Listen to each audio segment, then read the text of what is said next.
vamos a hacer hoy día es hacer un par de aplicaciones, no sé si alcanza a ver un poquito más de materia y avanzar en esto de la ley de Faraday y ver escribir esto, cómo se ve esto, esta ecuación que escribimos en términos como de cantidades más bien escalares, no como campo, como estábamos acostumbrados, pero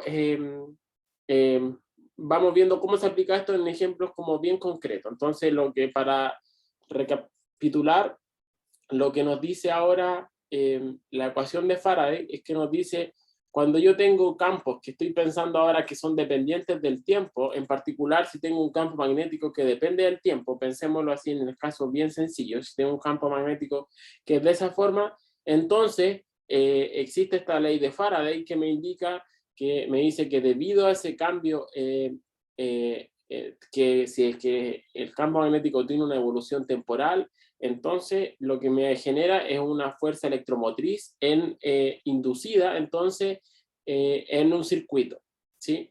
Y bueno, está este signo que me dice que tiende a ponerse la variación del flujo, en fin, pero entonces me dice si es que tengo que el campo ya sea está cambiando, o el circuito que esté cambiando, ya sea que se mueva o que se deforme, entonces voy a tener una fuerza electromotriz en él.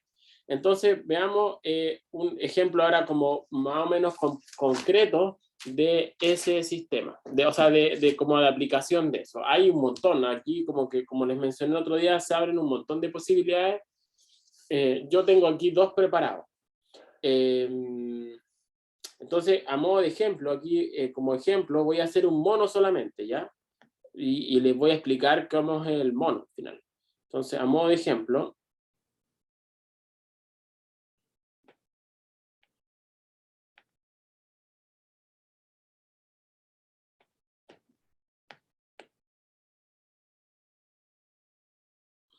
más o menos concéntrico, esto voy a hacer como una dona, por ahí, así al ojímetro, y les voy a ir explicando lo que es esto en cada caso, ¿no? Voy a tratar de que el mono me quede bonito.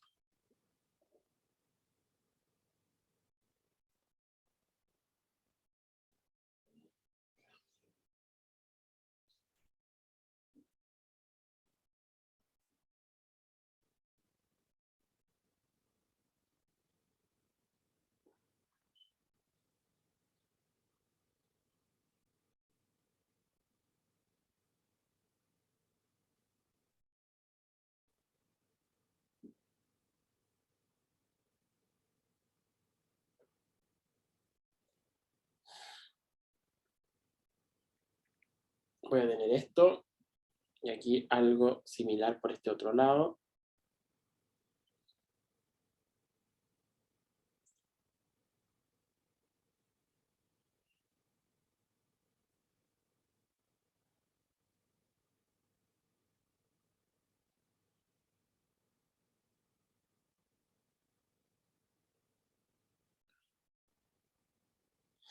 Hacer una para que me quede un poquito más apretado aquí. Ahí sí.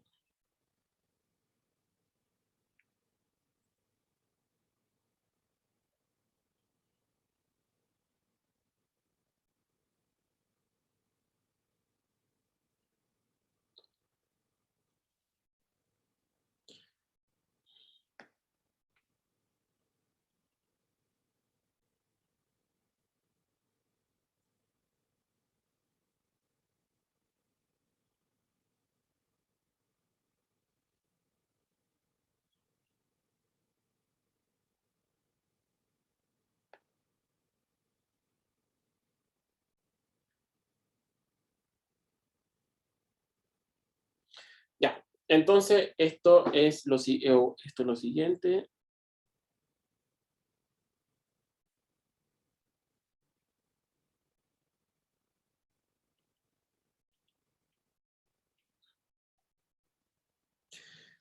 No lleva tilde a eso. Ya. Entonces, este es el siguiente problema. Esto, lo que nos están diciendo, consideremos, aquí se lo voy a explicar como con palabras, que tengo esta como donut, este es un sistema como, imagínense un pedazo de metal, en particular piensen que esto es, digamos, es como hierro, ¿sí? Es un material que tiene una gran susceptibilidad magnética, ¿sí? Es como considerablemente grande.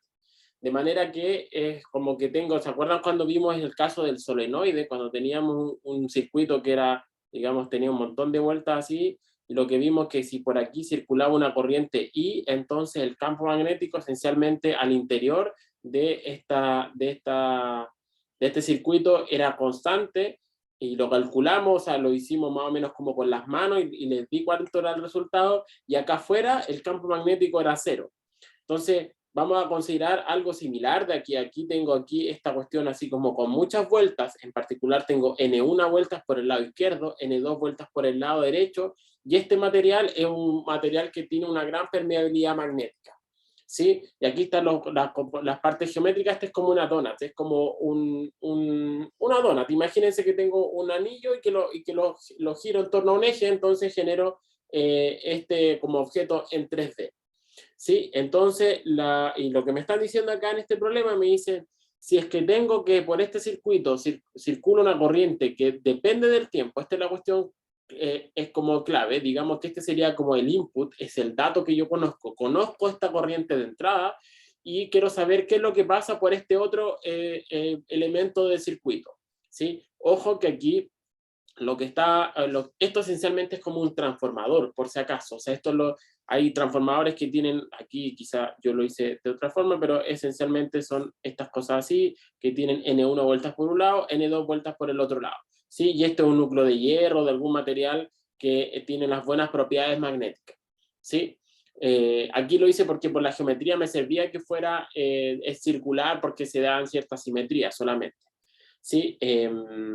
Así que lo importante es que entre este circuito que está en verde y este circuito que está acá, no hay ninguna conexión como física, no están conectados por ningún cable, ¿sí?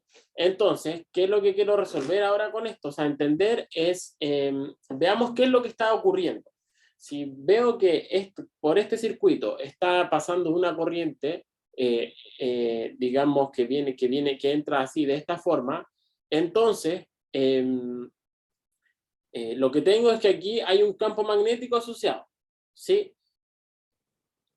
Entonces voy a tener un campo magnético acá en esta zona. Y si se fijan, debido a esta propiedad que le estoy diciendo de que es un material que tiene las buenas propiedades magnéticas, en el sentido que es como que si fuera como un núcleo de hierro, entonces el campo magnético que está acá, digamos al interior, que calculo en esta zona, va a ser el mismo en cualquier punto al interior del material, ¿sí? Y eso justamente tiene que ver con esto que les decía, es como que las líneas de campo estas que están acá adentro no se pierden en la nada, pues como que dieran la vuelta, ¿sí? Entonces, y es porque las líneas de campo, se lo mencioné en más de una oportunidad, las líneas de campo son siempre cerradas para el caso de campo magnético. Entonces, si tengo un circuito que está haciendo esto, por ejemplo, el cual pasa una corriente I, entonces en ese caso el campo magnético va por acá, pero en verdad esas líneas de campo dan una vuelta muy grande por acá y hacen esto.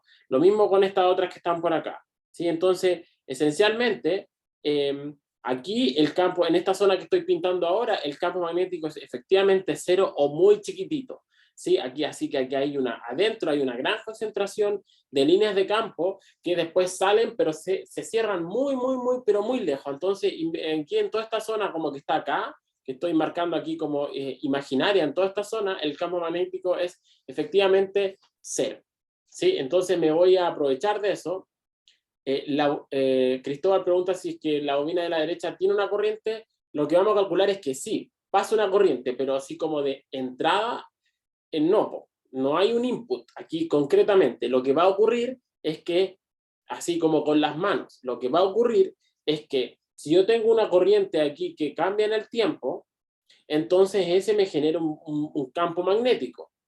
Ese campo magnético va también a cambiar en el tiempo, porque la corriente cambia en el tiempo. Si la corriente cambia en el tiempo, el campo magnético cambia en el tiempo.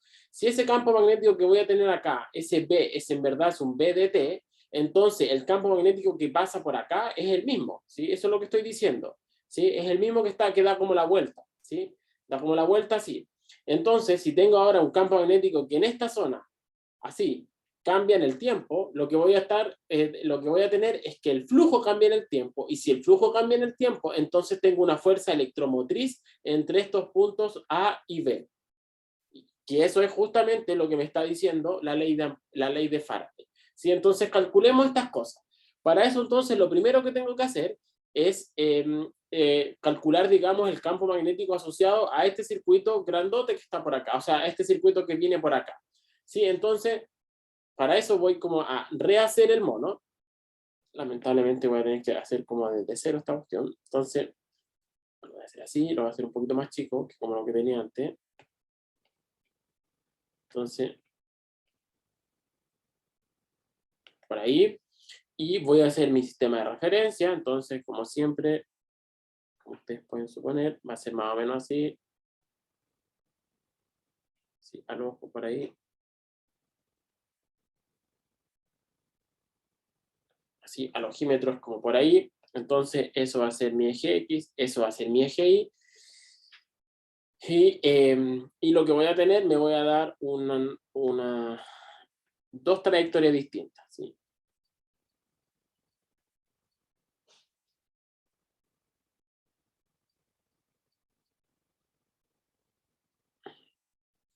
Entonces, a esta trayectoria la voy a llamar gamma 1. ¿Sí? Y voy a decir cuándo voy a ocupar una y cuándo voy a ocupar la otra. Y me voy a dar otra trayectoria, que va a ser una que va a ser así. Que va a estar así como al ancho de esta dona. ¿Sí? Y voy a dar una trayectoria aquí, gamma 2. Y voy a, dependiendo del campo que quiera calcular, voy a hacer y voy a ocupar la ley de Ampère, ya sea para el caso 1, o sea, para la trayectoria 1 o para la trayectoria 2. Y en particular aquí voy a decir que esta distancia que está acá, donde está ubicada la trayectoria gamma 1, esto va a ser R. ¿Sí? Quizás, ¿saben qué? Voy a mover estas cuestiones.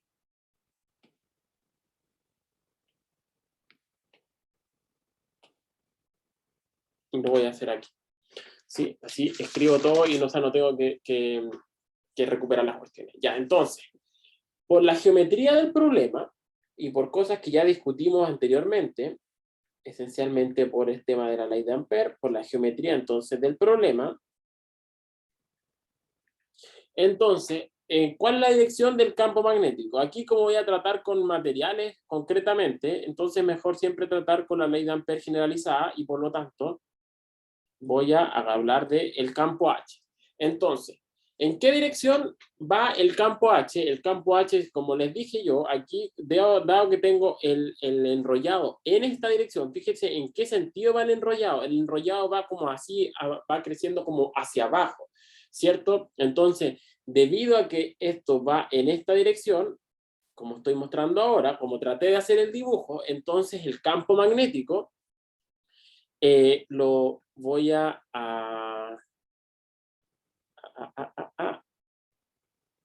fíjense, ahora sí, va así, ¿cierto? Entonces la corriente va en este sentido. Si yo lo miro aquí desde frente, ¿en qué sentido va la corriente? En el sentido va como así, por cierto. Muchas que no sé si Zoom me invierte la imagen o no. Pero sería, si yo la miro desde arriba, esta cuestión va en el sentido antihorario. No sé si lo ven en el mono o no. Si yo miro esta dona así como desde arriba, en esta dirección, así, me paro desde arriba o desde el costado, pero lo veo que esto está haciendo así, pues, ¿cierto? Como en un sentido antihorario. Y por lo tanto, en el sentido antihorario quiere decir que en esta porción de la donut, ¿para dónde iría el campo magnético? Debido al enrollado que tiene. Debido al enrollado que tiene, el campo magnético en esta zona va de acuerdo, iría así, yo lo hice hace un rato mal, así va el campo magnético en esta zona. Ese sería mi B, en esa zona. ¿Sí? ¿Se ve o no se ve? ¿A alguien le quedan dudas o no?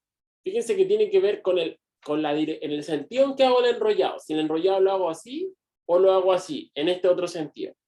¿Sí? Y aquí, de acuerdo al mono, como les digo, como va así, entonces por regla de la mano derecha, el campo magnético tiene que ir apuntando hacia arriba en esa zona. Así que en esa zona de acá, digo claramente, eso, si es que describo, yo ahora miro, perdón, miro esta donut que está acá, entonces lo primero, o miro acá, digo, ¿cómo describo un punto cualquiera aquí, digamos, sobre la donut? Dada la geometría, digo, obviamente tengo que ocupar coordenadas polares, ¿cierto? Así que este vectorcito en coordenadas polares, ¿para dónde? ¿Qué sentido tiene? Recuerden que en coordenadas polares tenemos el vector R unitario, o ρ unitario, como le queramos llamar, R unitario y teta unitario. Teta unitario aquí, justamente en este punto, ¿para dónde va? Teta unitario apunta así, ¿no es cierto? Para allá iría teta unitario en este punto, así, ¿cierto? Acá iría teta unitario. Y por lo tanto, como el vectorcito este va para arriba, entonces nos queda que el vector en realidad es menos, va según menos teta unitario. ¿Sí? Ya, pues entonces ahora, si es que me lo logré convencer al respecto a esta frase que está, a ese texto que está acá, entonces ocupemos ley de Ampère para el circuito. Entonces, Ampère para el circuito. Recuerden, la ley de Ampère es válida siempre, pero en particular, tal cual ley de Gauss, esta se nos vuelve útil cuando me doy las buenas geometrías, ¿cierto? Entonces ahora, si es que ocupo la ley de Ampère, para ese circuito me dice la integral cerrada sobre la curva gamma 1 de h.dl tiene que ser igual a ¿qué cosa? A la corriente total, ¿cierto? Pero, ¿cuánto es la corriente total en este caso en particular? Quizá, sigamos, antes de poner el igual al lado derecho, mejor, antes de poner igual al lado derecho. ¿Cuánto vale esta integral de línea que tengo acá? Si el campo magnético va según esta dirección, siempre va según teta unitario, y la trayectoria que me estoy dando va justamente de acuerdo a eso, entonces la integral de línea me sale súper fácil. ¿Por qué? Porque simplemente la integral de línea, lo que recuerden, lo que estoy describiendo es esa curva, así que la curva, entonces el límite de la integral aquí va a ser entre 0 y 2pi, ¿cierto? De menos h, que en particular ahora voy a ponerlo más explícitamente, va a ser h de r por teta unitario o sea, reemplacé ese h, corresponde a esto. Lo voy a hacer más explícito como me estoy, quizás, eso es h, ¿cierto? Y aquí tiene que ir punto el dl. Pero ¿cuánto es el elemento de línea para describir entonces esta curva que tengo acá? Como es una curva que es circunferencial, entonces el elemento de línea, eso ya lo habíamos visto en el pasado, ¿cierto? Eso es simplemente, me iba a saltar un paso, pero mejor que no. Entonces eso es simplemente r por d teta según teta unitario, ¿cierto? Y eso entonces es mi elemento de línea en coordenadas polares. Sí, aquí entonces está fácil porque tengo teta, punto teta, eso es 1. Por otro lado me queda h de r por r, pero la integral es en d teta. Como no tengo nada aquí, el integrando no nada depende de teta, entonces simplemente va a salir este límite de integración que finalmente me va a quedar que esto es 2pi, con el menos, perdón. Esto es menos 2pi r por hr, ¿cierto? Y esto, ¿a qué tiene que ser igual? Por la ley de Ampère generalizada, esta integral tiene que ser igual a la corriente total, ¿cierto? Pero la corriente total, digamos, como encerrada por el circuito que yo tengo, ¿cierto? Y si se fijan, acá mirando el mono, efectivamente aquí pasa una corriente I1, pero el hecho que yo tenga como N1 vueltas, entonces es como que la corriente efectiva en realidad fuera N1 por I1 del tiempo, ¿sí? O I1 nomás, ¿sí? ¿Se entiende? Este es, digamos, la corriente total encerrada por el circuito que yo tengo, que es mi circuito gamma 1, ¿sí? Por la trayectoria que yo medí. Entonces, con eso encontramos que el HDR, ¿sí? O sea, el campo magnético es menos N1 I1 partido por 2pi R. ¿Sí? Entonces encontramos cuánto vale el campo magnético debido a la ley de Ampère para ese elemento. ¿Sí? ¿Se entiende o no? ¿Hay dudas, chiquillos, hasta acá o no? Como les digo, siempre ustedes son demasiado callados y no sé si no están entendiendo nada, no preguntan nada o no pescan nada, derechamente. Pero nunca me interrumpen. ¿Hay dudas, chiquillos, o no?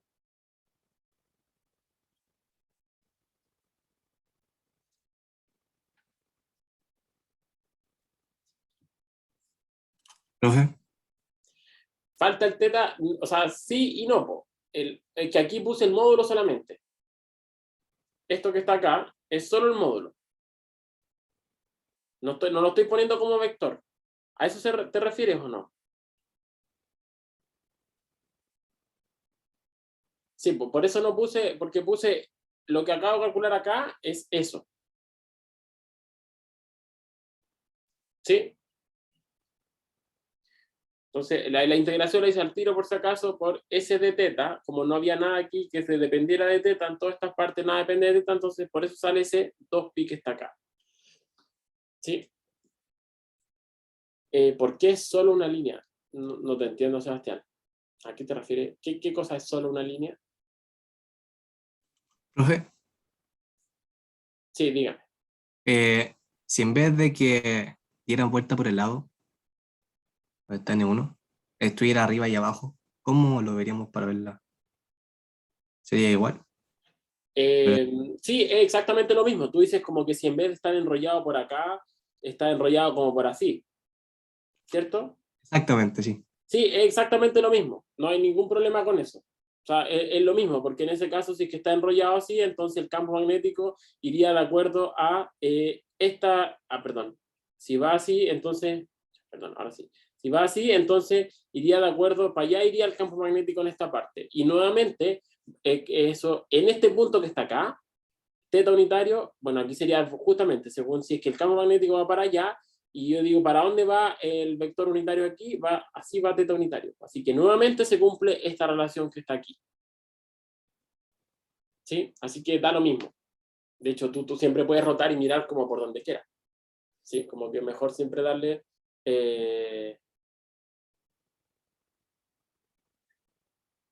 ahora entendí, Sebastián. El elemento de línea, sí, pues, tú quieres, lo que quieres aquí describir es esta trayectoria, ¿cierto? Entonces, ese elemento de línea acá, ese elemento de línea, para esa curva, se escribe como R por d teta, su magnitud por el vector unitario asociado, que quiere decir que un pequeño pedacito acá, voy a ensuciar un poco el mono, pero no importa, ¿ya? Ese pequeño pedacito que está acá vale justamente R por d teta. Eso es lo que vale. ¿Sí? Si es que ese ángulo es de teta, si es que ese ángulo vale de teta y este radio efectivamente es R tal cual está en el mono, entonces ese pedacito, lo que nos dice la geometría, es R por d teta. Eso lo aprendimos hasta en el colegio, esta relación en que ese arco es R por d teta. Pero yo tengo que escribir acá el elemento de línea es un elemento vectorial. ¿Y en qué? Si es que ya tengo su magnitud, eso es lo que vale. ¿Para dónde apunta? Para acá. Entonces eso vale justamente teta unitario. Por eso es que tiene esta parte acá, teta unitario. No sé si eso resuelve tu pregunta o no.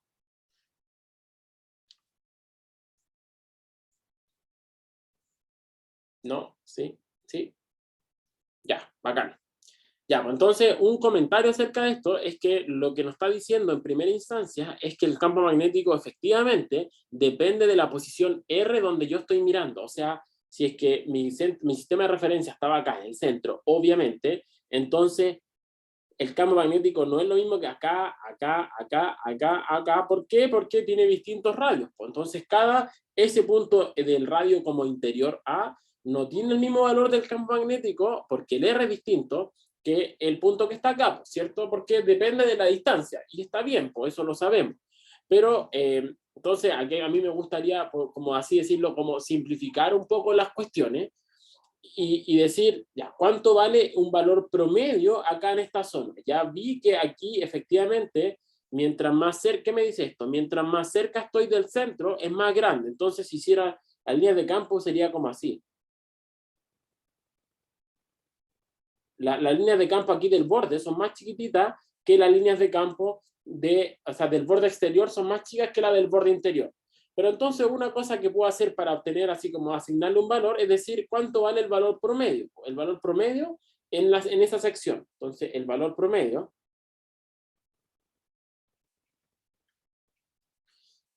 en el toroide, se llama toroide así como, o en la dona, pero le vamos a poner el nombre formal, toroide.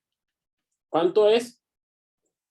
Es HDR, entonces aquí lo voy a poner vectorialmente, es menos N1 y 1 partido por pi, y aquí va a ser A más B según teta unitario. Fíjense que lo que hice acá fue que tenía este 2, ¿cierto? Entonces, si aquí le pongo el promedio, va a ser A más B medio, con el 2 que iba se van, entonces recupero lo que estaba ahí, ¿sí? Así que eso sería el valor promedio. Entonces, en esa sección, ¿sí?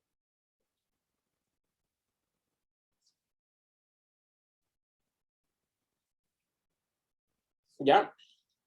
Entonces, ahora, ¿qué es lo que tenemos? Entonces, el flujo, ahora, el punto es que,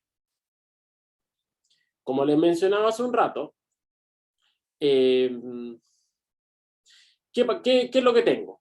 Este campo magnético es como que diera la vuelta aquí, ¿cierto? Diera la vuelta en toda esta sección. Entonces, si tengo un campo magnético que va para allá, entonces tengo un campo magnético que va así, ¿cierto? Y por lo tanto, si yo medí esta curva gamma 2, entonces tengo también una superficie S2 que está por ahí, ¿sí? Entonces, esa superficie la voy a pintar mejor. Esa superficie la voy a llamar S2. S2 va a ser la superficie y gamma 2 va a ser la curva asociada a esa superficie, la curva, la que lo envuelve. Entonces, si yo calculo el campo magnético acá, es el equivalente a que lo calcule en esta zona. Entonces, y ojo, aquí una cuestión importante que aquí ya quizás me faltó, le puse que depende solo de R aquí abajo, pero en verdad es de R, T. ¿Por qué? Porque la corriente depende del tiempo, ¿sí? Así que si fuera más riguroso debería ponerle que esto también, en estricto rigor, depende del tiempo. Así que lo voy a poner aquí explícitamente, eso es dependiente del tiempo también. Así que, ¿cuánto vale entonces el flujo a través de la superficie S2? ¿Cuánto es el flujo? Entonces, el flujo, por definición, nosotros ya sabemos calcular flujo, ¿cierto? Es la integral de B punto ds, ¿cierto? Sobre la superficie S2. ¿Cuánto es el campo magnético B? Nosotros ya sabemos que el campo magnético B, por estas relaciones que vimos la clase pasada, ¿cierto? Es mu por H, entonces, punto ds, ¿cierto? Así es que, si es que asumo, aquí vamos a simplificar un poco las cosas, ¿cierto? Si es que asumo que este elemento de línea, o sea, de hecho, por eso es que calculé este promedio, ¿sí? Si es que tengo el valor promedio del campo magnético acá en esta zona, entonces si calculo entonces el valor promedio por el área, esencialmente me va a estar dando el flujo, ¿cierto? Sería como una forma así como de hacerlo más o menos con las manos. Entonces, como tengo el valor promedio y tengo el área, entonces tengo esto y tengo esto otro que está acá, entonces el resultado final, que es lo que me resulta, me va a quedar que es menos, reemplazo todas las cuestiones, el coeficiente, el de permeabilidad magnética, ya sea cual sea, tenga el material N1 y 1, recordemos que depende del tiempo, lo voy a poner igual, por el área, o S2, quizás le puse A, pero da lo mismo, pi partido en A más B. ¿Sí? Aquí de hecho uno puede calcular esta área, como conozco A, este A chiquitita, y conozco B, puedo calcular esta área, ¿por cierto? Porque sé cuánto vale o sea, se puede calcular, digamos que es A, no, ¿ya? Necesito el radio que hay aquí y eso va a ser la diferencia entre ese valor que el valor medio, así que lo puedo calcular. Digamos que es A, para no meter más cálculo innecesariamente, ¿ya? Lo que conozco es que esa superficie C2 está caracterizada por un área A, por si acaso. Entonces aquí lo voy a remarcar. Entonces va a ser el área de la superficie S2. ¿Sí? Entonces tenemos el flujo. Y por lo tanto, y aquí ya nos estamos acercando al final, ¿qué nos dice entonces la ley de...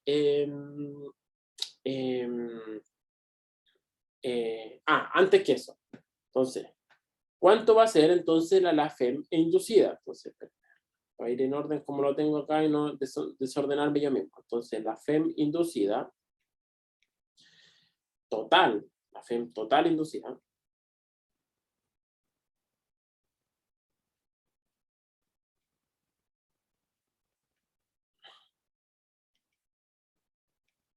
entre A y B, ¿cuánto va a ser? Entonces, la FEM entre A y B, primero lo puedo escribir como que esto es N dos veces la FEM inducida en cada una de las espiras. Donde entonces aquí voy a poner E2, va a ser la FEM inducida en una espira.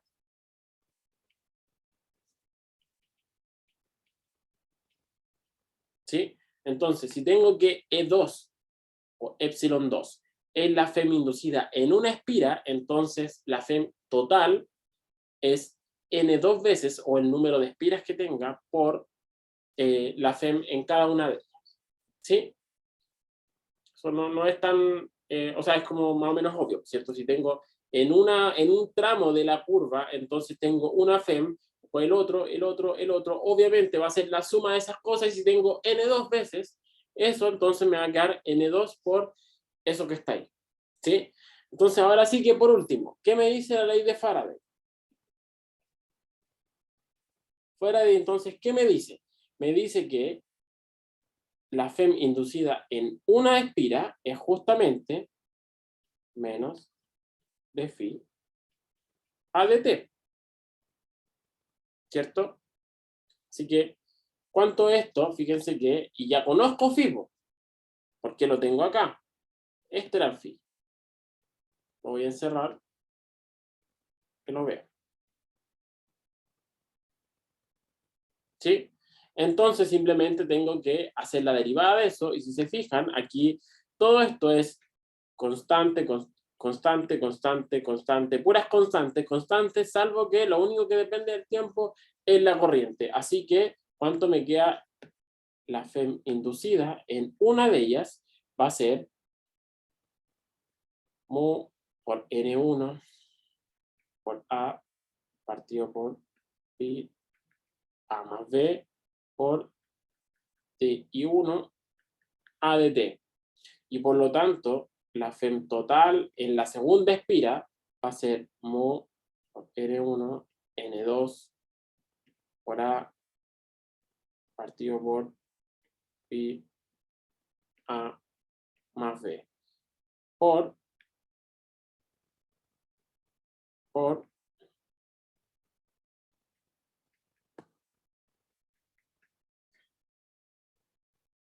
y ese es nuestro resultado final.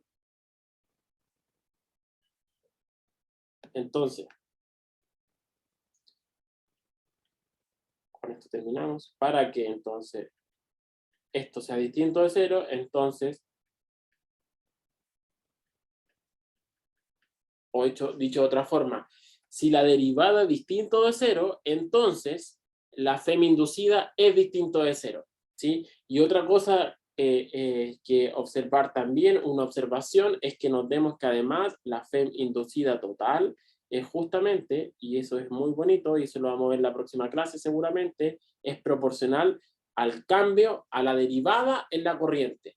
No es proporcional a la corriente, sino que es proporcional a la derivada de la corriente y sale por este término que está acá. ¿Sí? Es el flujo el que es el proporcional a la corriente, y por la ley de Faraday me sale una derivada, entonces siempre vamos a tener de que las FEM inducidas son proporcionales a la derivada de la corriente. Y de hecho, no sé si ustedes en su curso de circuitos que tuvieron, me parece, me lo han mencionado un par de veces en el semestre pasado, uno cuando tiene una inductancia, ¿qué es lo que hacía? Te ponía delta B igual a L por I punto, ¿cierto? O cuando lo escribía en términos de impedancia, eso sale justamente de cosas como esto que está acá. ¿Sí? Eso es la ley de Faraday. ¿Sí? No sé si lo ocuparon alguna vez o no, pero cuando uno tiene un circuito con impedancia, entonces la diferencia de potencial, entendida en esa forma, para una inductancia la escribe como L por I punto, y eso sale de esto que está acá. ¿Sí? Todo esto, en este caso en particular, es como que ese fuera nuestro L, este fuera nuestro valor de inductancia. ¿sí? Lo vamos a definir más formalmente en la próxima clase, pero para allá apunta esto, ¿sí? De entender esas cosas como desde el punto de vista como geométrico y de campos, ¿sí?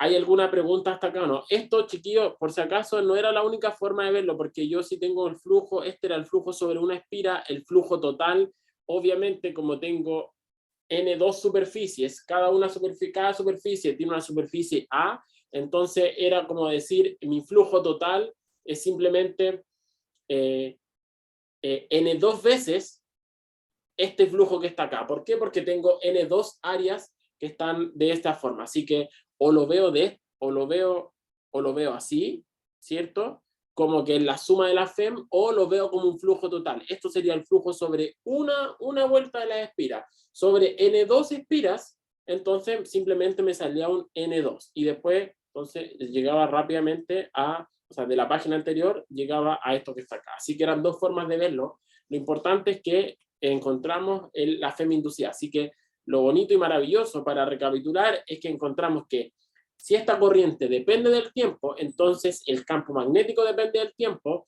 y como estoy en un medio en un medio físico, no estoy en el vacío, entonces si aquí tengo un campo magnético, acá tengo un campo magnético, si tengo un campo magnético acá, entonces si ese campo depende del tiempo, lo que tengo acá es que tengo una FEM inducida entonces entre los puntos A y B. Así que si además le asigno después a esto, le asigno una cierta resistencia, puedo ocupar ley de Ohm y puedo calcular entonces, podría calcular cuánto vale la corriente 2 inducida por esta corriente I1.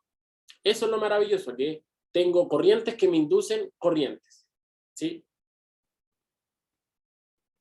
¿Se entendió, no? ¿Alguna pregunta, chiquillos, de esto?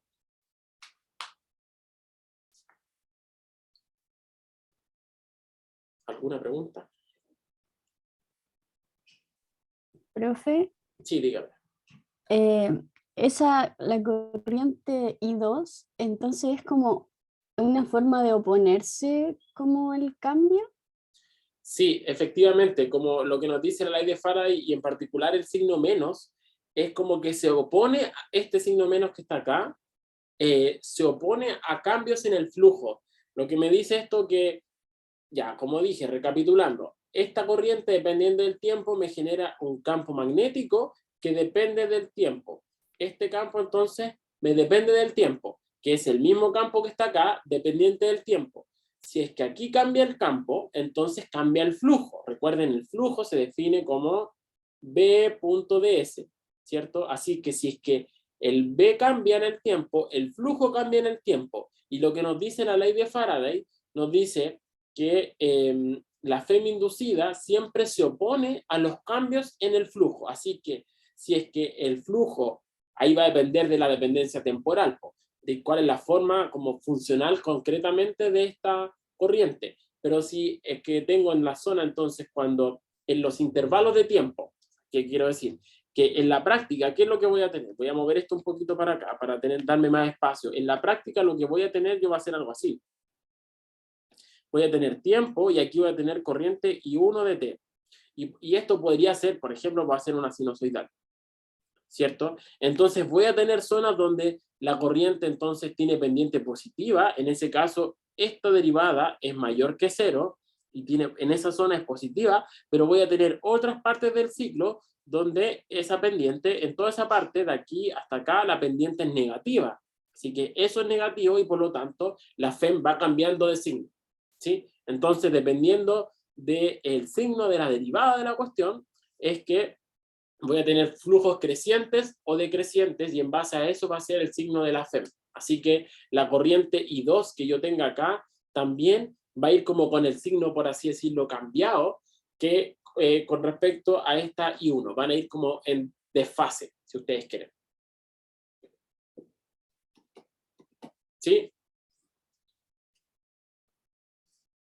Ya, bacán. Ya, tengo otro problema ahora que es el siguiente. Entonces, otro ejemplo. Y con esto terminamos. Este es más cortito que el anterior, espero. Considere, entonces, una región del espacio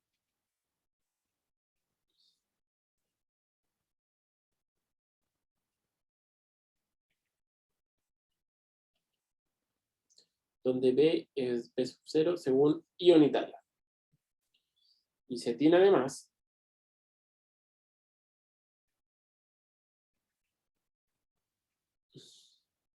un circuito cuadrado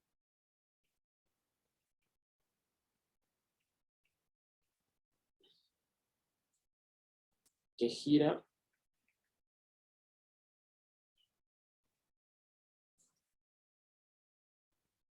en torno al eje Z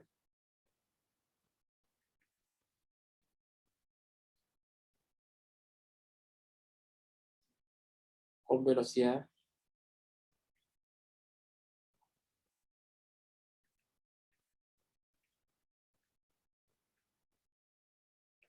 ya, le advierto a propósito de este problema que hay hartos problemas de esto de inducción que involucran algo como de mecánica, así que de cosas que se mueven en ese sentido, de cinemática y mecánica. Así que sí, que son cosas que los ejemplos típicos que vamos a ver son cosas ya sea con movimiento circular como este o movimientos como rectilíneos, nada, una espiral o movimientos raros, ¿sí? Pero sí, movimientos rectilíneos pueden ser con aceleración o velocidad constante y movimientos circulares. Así que si es que no se acuerdan nada de eso, les recomiendo que echen una mirada a su apunte, no sé, o echen una mirada a algún libro que tengan por ahí, porque en varios de estos problemas salen cosas así. Por ejemplo, le voy a pedir a Miguel que haga este del tren de inducción magnética, que se ocupa algo de cinemática, no es tanto como que tienen que aprenderse todo de nuevo cinemática en una dimensión, pero sí ecuaciones que son como que cuando uno las mira para atrás dice, eran súper simples. Así que van a salir cosas de ese estilo, ¿sí? Así que ya, déjenme hacer el mono ahora.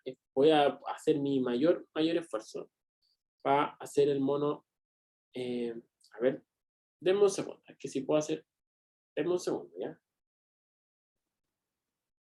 Porque quizás puedo hacer otra cosa, espérenme. Esta es la del flojo, pero parece que lo tengo.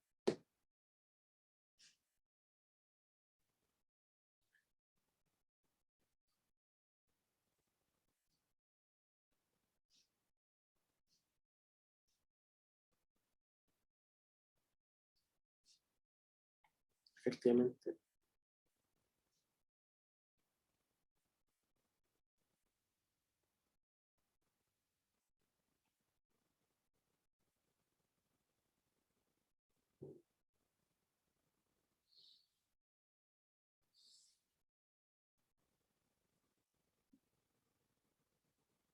Ya, ahí está el mono, lo tenía hecho del semestre pasado, así que se los copié nomás.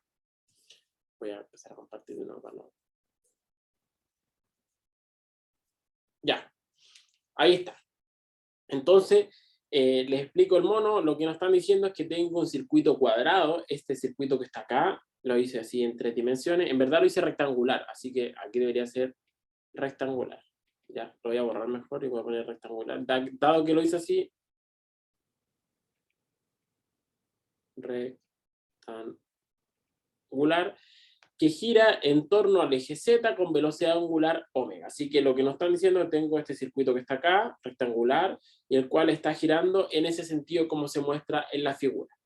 ¿Sí? Además nos están diciendo que esto se mueve en un medio donde hay un campo magnético que se describe mediante esto, o sea que es un campo magnético constante y va solo de acuerdo al eje I unitario. O sea, el eje X, o sea, va según el vector I unitario. ¿Sí? Y aquí tengo eso que está aquí. Ya, pues entonces, ¿qué es lo que tenemos que acá? Espérenme. Ya, entonces lo primero que tenemos que hacer es calcular, digamos, el flujo. Entonces, fíjense acá lo que está ocurriendo. Me están diciendo que el circuito este se está moviendo con velocidad angular constante, ¿sí? Eso es lo que está ocurriendo. Entonces, si yo quiero calcular el flujo de este campo magnético alrededor, o sea, al interior de esta superficie que está acá, para poder calcular después eventualmente la FEM inducida. Fíjense que aquí no hay ninguna fuente de voltaje. La La FEM inducida que vamos a tener va a ser simplemente porque el flujo que tengo al interior de este circuito va a estar cambiando en el tiempo. ¿Sí? ¿Por qué está cambiando en el tiempo? Uno dice, ¿qué es lo que está pasando? Si el campo magnético aquí es constante, efectivamente es constante, pero lo que está cambiando en el tiempo es la orientación entre este circuito y el campo. Por lo tanto, como está cambiando la orientación, está cambiando el flujo, y al estar cambiando el flujo, entonces tengo una FEM inducida. Así que, ¿cuánto va a ser el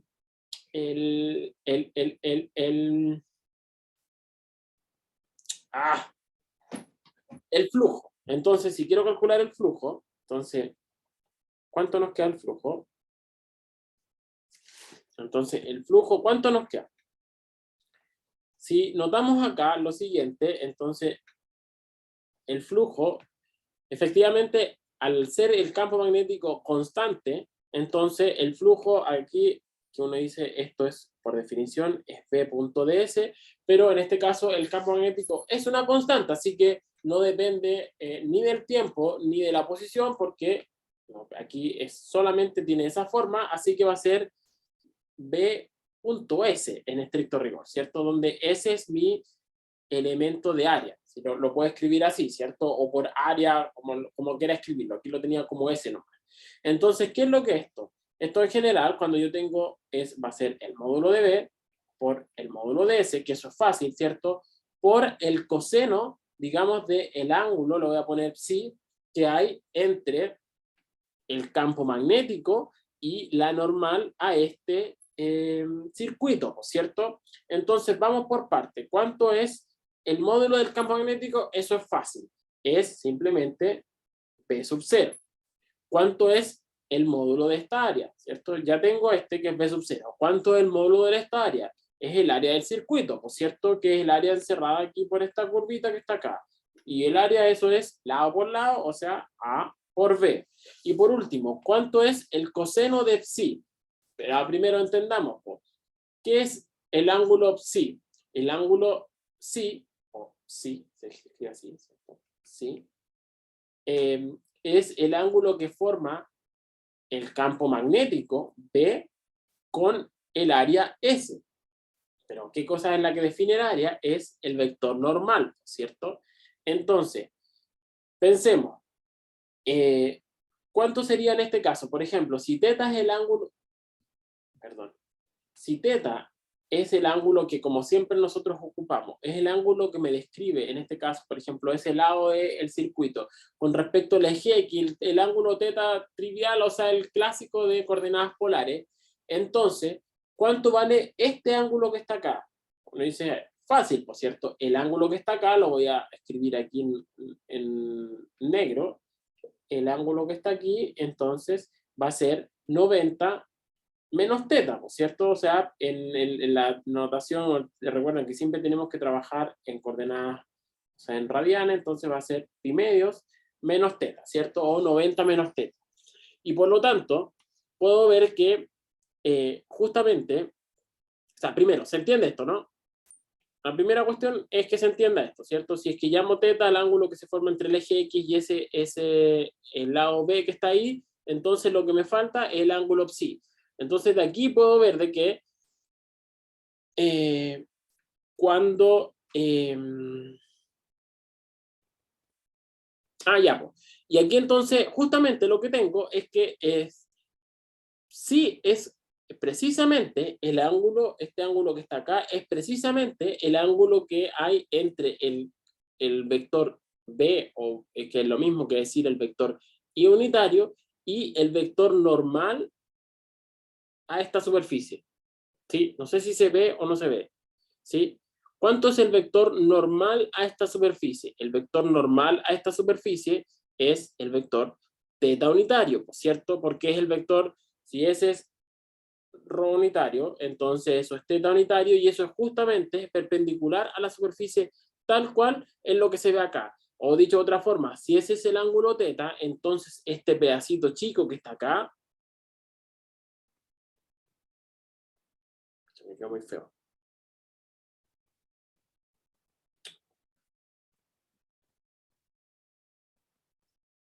Eso que está ahí, también es el ángulo psi. ¿sí?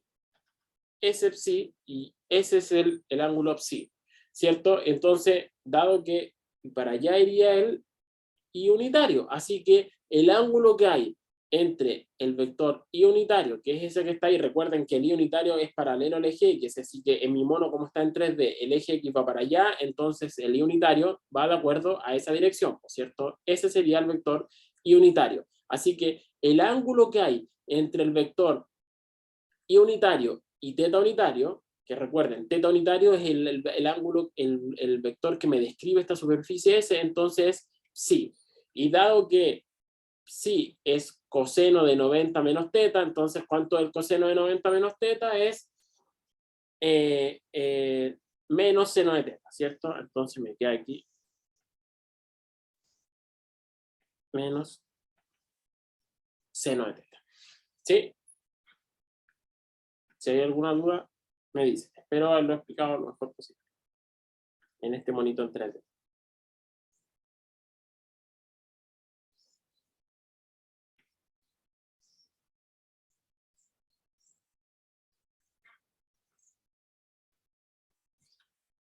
Ya, qué bueno. No estaba leyendo. Ya, entonces.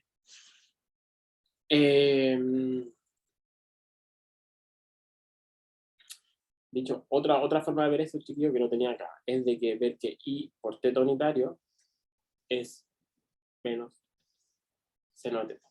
¿Sí? Recuerden, escucha, entre paréntesis.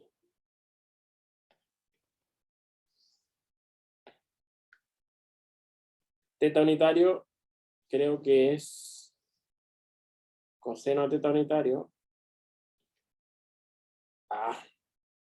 en coordenadas en coordenadas coseno de teta según no, estoy confundido. Es menos seno de teta según I unitario más coseno de teta según J unitario. Así que cuando hago I punto teta unitario me queda menos seno de teta. Eso es.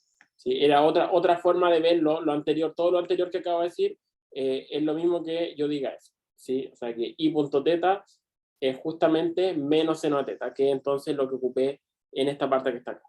¿Sí? Tengo que hacer aquí unitario, punto teta unitario, entonces sale ese menos seno de teta. ¿Sí? Así que ahora, esto es cortito. ¿Por qué? Esa era como la parte quizás más difícil, la parte como geométrica. ¿Por qué? Porque me están diciendo que en el problema que el sistema está girando con una velocidad angular omega, vamos a suponer, constante. Así que si es que esto está girando con velocidad angular omega constante, o sea, omega constante, entonces me acuerdo del movimiento circular y digo entonces el teta de t, ¿cuánto es? Es teta sub 0 más omega por t. ¿Cuánto es el teta sub 0? Aquí lo voy a suponer, ya no tengo, como que voy a suponer, digamos, de que esto parte justamente en el plano, ¿sí? Que parte como justamente en esta dirección y empieza a girar en torno a ese sentido. Así que vamos a suponer aquí el resultado no va a cambiar casi absolutamente nada. Vamos a suponer entonces que esto es pi medios más omega por t. No sé si me lo dicen. No me lo decían en el enunciado, parece.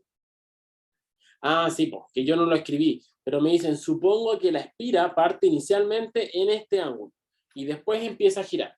Lo decía simplemente que yo no lo escribí. ¿Sí? Así que en este caso, justamente eso es lo que vale el ángulo inicial. ¿Sí? Así que estamos casi listos. ¿Por qué? Porque ahora puedo ocupar entonces la ecuación de Faraday. Y la ecuación de Faraday entonces me dice cuánto es la FEM inducida. Entonces, debido al cambio en el flujo, entonces va a ser menos de phi a dt, ¿cierto? Y por lo tanto, esto me va a quedar de a dt, ¿de qué cosa? De, fíjense que es lo que voy a tener acá, voy a tener esto constante, constante, constante, pero el ángulo teta es el que va a estar cambiando en el tiempo. Así que me va a quedar que esto es de menos b sub 0 a b, haya tenido un menos, ¿cierto? Entonces era menos, menos con más. Entonces me va a quedar a b por el seno de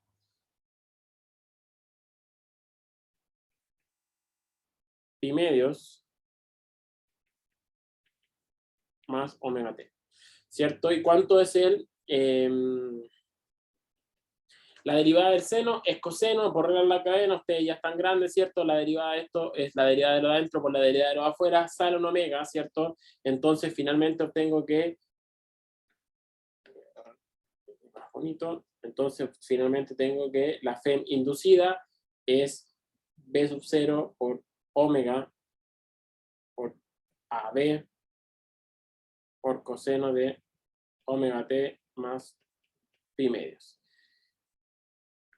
Y eso entonces es lo que nos encontramos en esto, ¿sí? Simplemente por el hecho de que, y esto aquí lo voy a poner un nombre, porque esto en general es el mecanismo que se ocupa en los generadores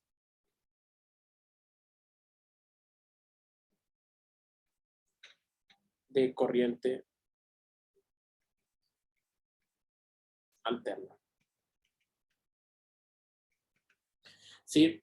Entonces, esto encontramos cuánto vale la FEM inducida en este circuito. O sea, es como que tuviese una especie de voltaje. Ya les dije que la noción como de, efectivamente se mide en volts, pero no es como el voltaje en el sentido de diferencia potencial que habíamos visto antes, porque ahora cuando tengo cosas que dependen del tiempo no es exactamente lo mismo, al menos en el formalismo.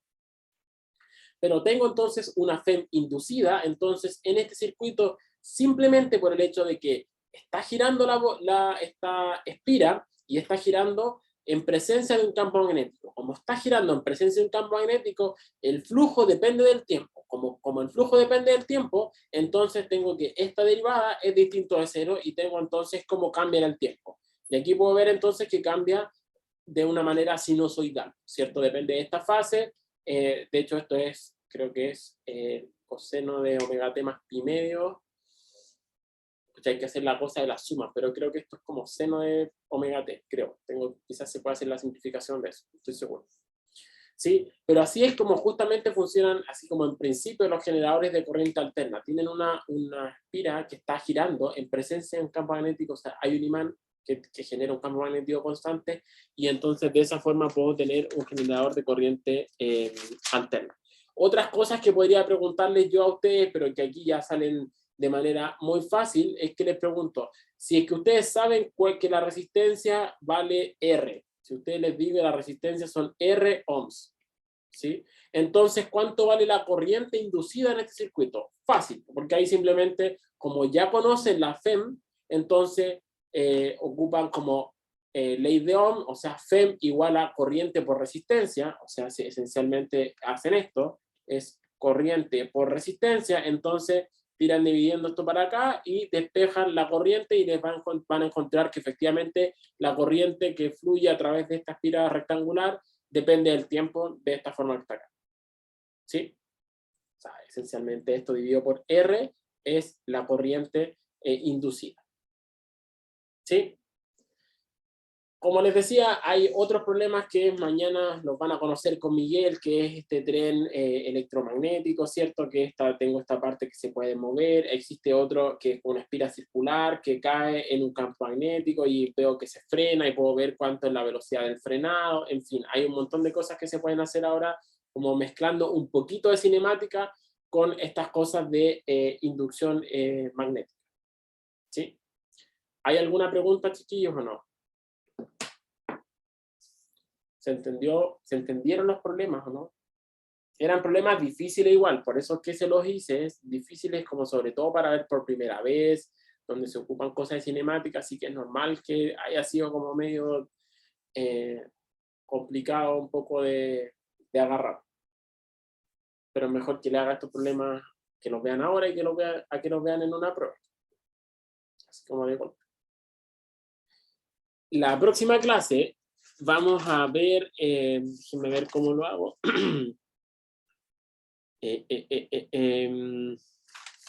Vamos a ver esta ley de inducción, pero escrita en el formalismo de Campos, de qué significa esta ley que está acá, esta de la FEM igual a menos la derivada del flujo, pero escrito en términos de campo eléctrico y campo magnético. Vamos a ver que tiene una forma súper elegante y que después eso lo vamos a poder pegar con una cuestión para poder encontrar y demostrar la presencia de ondas electromagnéticas que lamentablemente, como por tercer año consecutivo, no alcanzamos a ver.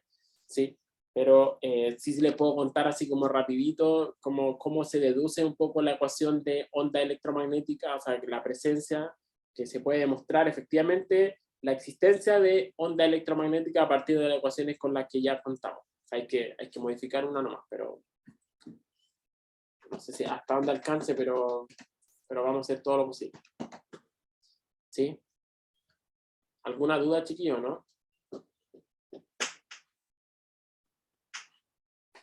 Profe, Sí, dígame. usualmente ¿en qué parte se equivocan más los alumnos a la hora de hacerlo? ¿En qué parte no te escuché bien? ¿En qué parte se equivocan más? Sí, usualmente. Usted no haya notado que casi siempre hay errores.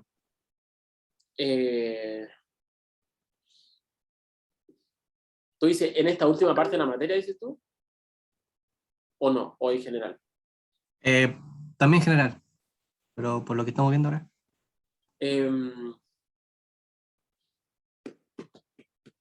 Pucha, en mezclar, creo que el mensaje que les di es bueno en el sentido de échenle una repasada a cosas de cinemática. Aquí, mire, la única parte de cinemática que ocupé yo, si uno se da cuenta, fue esta parte. Esto es lo único que ocupé de cinemática, esto que está escrito en negro, que dije velocidad angular constante, este omega constante, implica esta ecuación que está acá. Este es para movimiento circular. La espiras nos estaban diciendo, estaba girando. El problema que ya le he dicho como 10 veces, el del tren electromagnético, es un movimiento rectilíneo, uniforme. Existen otras que yo les decía que cae también entre campo magnético, gravedad, y que cae de manera rectilínea. Échenle una mirada a esas cosas. No quiero que se estudien todo lo de cinemática, pero al menos que se sepan y tengan en la retina como que las ecuaciones de movimiento, si quieren se las escribo acá, en movimiento circular, así como para que no las tengan ni siquiera que buscar, son bien sencillas, en movimiento circular, como para que no se queden pegados con algunas cosas. En movimiento circular, la ecuación como genérica es teta de t, teta sub 0 más omega 0t más un medio de alfa por t al cuadrado. Esto es para el caso de con movimiento con aceleración. Esto es movimiento circular, obviamente, con aceleración constante, donde entonces la aceleración acá corresponde a alfa. Alfa sería la aceleración. En este caso nos estaban diciendo que la velocidad angular, bueno, si no te lo dicen, uno lo asume así, es omega constante. Entonces este término se hacía cero y por lo tanto, por eso es que yo ocupé esta ecuación directamente. ¿Sí? Para el caso de movimiento en una dimensión, que es casi igual al final, uno tiene x de t, o la coordenada que sea, y, z, lo que sea, pero es la coordenada en la que se está moviendo, va a ser posición inicial más velocidad inicial por tiempo, más un medio por la aceleración por el tiempo al cuadrado. ¿Sí? Entonces, son cosas que ustedes como que tienen que recordar. Obviamente, las ecuaciones de Newton en algunos casos también salen, son cosas sencillas. Dice, ¿cuál es la ecuación de Newton? F igual a m por a, simplemente. Así que si ustedes conocen la aceleración, conocen la fuerza, en fin. Cosas que estoy pensando en que pueden salir en problemas que tienen que ver con esta última parte de inducción y que a veces como que no han repasado como que lo suficiente o se le olvidó derechamente. Así que son cosas que yo diría que échenle una mirada a esas cosas que pueden salir en algunos problemas de inducción particularmente. Otras cosas que hemos hecho ya como que aquí, si se fijan, lo que hicimos esencialmente fue calcular flujo, que ustedes ya deberían ser expertos en calcular flujo, siempre los calcularon flujo eléctrico, ¿cierto? Aquí era una E, ahora en verdad es un campo magnético, aquí son las herramientas que ustedes tienen que ocupar, aquí como este era todo constante, entonces esto salía fácil, y hacer un poquito de geometría. Cada problema, lamentablemente, tiene sus particularidades y eso solo se nos da la práctica. Saber, por ejemplo, si me vuelvo para acá, cómo se describe, un poco lo que me preguntó, me acuerdo, Sebastián parece, o no sé, o Matías, respecto al elemento de línea en una circunferencia. Bueno, el elemento de línea, así es como se escriben los elementos de línea, entonces son cosas como que puntuales que a veces uno no puede dejar pegado. Entonces, estas cosas, por eso yo lo vimos al comienzo, porque obviamente sabía que estas cosas después salen después, pues, no vimos coordenadas polares y esféricas porque sí, pues, sino porque después en problemas necesitamos escribir un elemento de línea, un elemento de superficie cuando corresponda. ¿Sí? Eso eso, lo importante como destacar y como la parte conceptual de esto, lo bonito de inducción es que cambios en el flujo me generan cambios, me generan fuerzas electromotrices que los puedo convertir o transformar o entender como finalmente corrientes, ¿sí? Entonces, y hecho, dicho sea de paso, escrito así como adelantándole solo como un comentario último de la clase, pero lo vamos a ver la clase que viene. La Faraday, escrito en términos de vectores, Faraday se escribe así: rotor de E igual a menos dB a dt. Esa ecuación yo la encuentro maravillosamente bonita. La vamos a poner así, quizás que, bueno, no sé cómo da lo mismo, le voy a poner todo al mismo lado o al lado izquierdo, da lo mismo. Ya, de esa forma, entonces podría comentar que cuando estábamos en electrostática, entonces este rotor era cero. Antes nosotros siempre dijimos, esto es cero, ¿cierto? Porque las cosas no dependían del tiempo. Ahora, como dependen del tiempo, el rotor es distinto de cero si es que el campo depende del tiempo. Si tengo un campo que depende del tiempo, un campo magnético, entonces cambios, si es que tengo un B de T, entonces eso implica automáticamente que existe un campo eléctrico. O sea, esto me dice, campos magnéticos me generan campos eléctricos. Eso es lo bonito de esto. Y por eso es que tiene que ver con ondas después. Pues. Campo eléctrico me genera campo magnético y campo magnético me genera campo eléctrico de tal forma que me genera una onda. ¿Sí? Eso. Pero eso ya es la próxima vez. ¿Ya? Pero así como en cuanto a errores y cosas que les pueden fallar, como echar una mirada a estas ecuaciones, que son las como clásicas de movimiento que podrían salir con espiras que se mueven. En general, esto tiene que ver con cosas que se van moviendo. ¿Sí? Lo mismo, por ejemplo, en las cosas, ¿cómo se llaman estas luces que venden para las bicicletas? Tienen un nombre en particular. Que cuando uno anda, se prende la luz. Eso funciona esencialmente como, esto tiene que ver como con la inducción. El movimiento que genero yo con los pedales lo traduzco en una corriente y esa corriente me enciende la ampolleta esencialmente. Pero ¿cómo hago esa transformación entre el movimiento y una corriente? Tiene que ver con esto básicamente, ¿sí? Así que ese otro ejemplo como que muy simple y como que de la vida diaria de el fenómeno de inducción. ¿Sí? Si tengo algo que se mueve, entonces me genera una corriente. Eso. Ya, chiquillos. Como para zanjar el tema de la tarea, queda para el lunes entonces, en la nochecita, y nosotros nos vemos el jueves. Eso. Estén bien. Cuídense. Chao, lindo. Voy a cambiar al tiro la fecha, si no se me va a olvidar. Chao, chao, chiquillos. Chao, profe.